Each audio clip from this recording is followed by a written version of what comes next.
What's good, sports gamers? And NBA Live 19 has dropped the December 13th update for all of us, coming in at 7.88 gigabytes. So let's check out what's in it.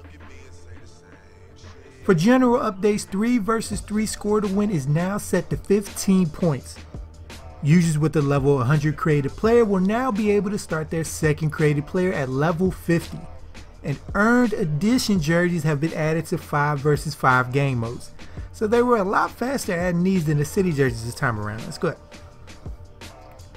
As for the meat and potatoes for gameplay, they tuned momentum jump shots so they still have green releases available to players who you would imagine in real life will be able to hit those shots.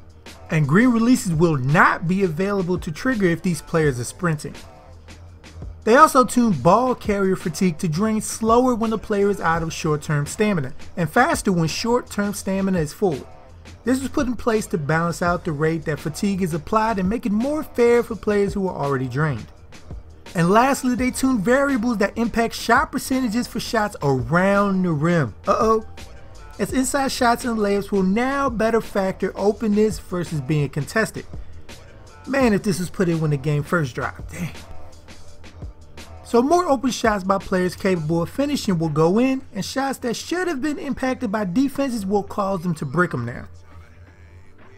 For audio, commentators will now react to ankle breakers to add more additional excitement to NBA and WNBA broadcasts. And banter logic improvements like the announcers not acting like Jimmy Buckets is on the Minnesota Timberwolves anymore.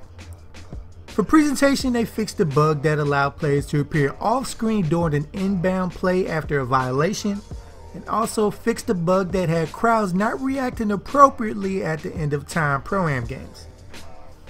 For court battles, they restricted reward tiers for owned courts and added a 4th tier. Tier 1 owned 2 courts, Tier 2 reduced from owning 5 courts to 4, Tier 3 reduced from owning 10 courts down to 7, and Tier 4 is now owned 12 courts. They also added all court rules to the one store to purchase.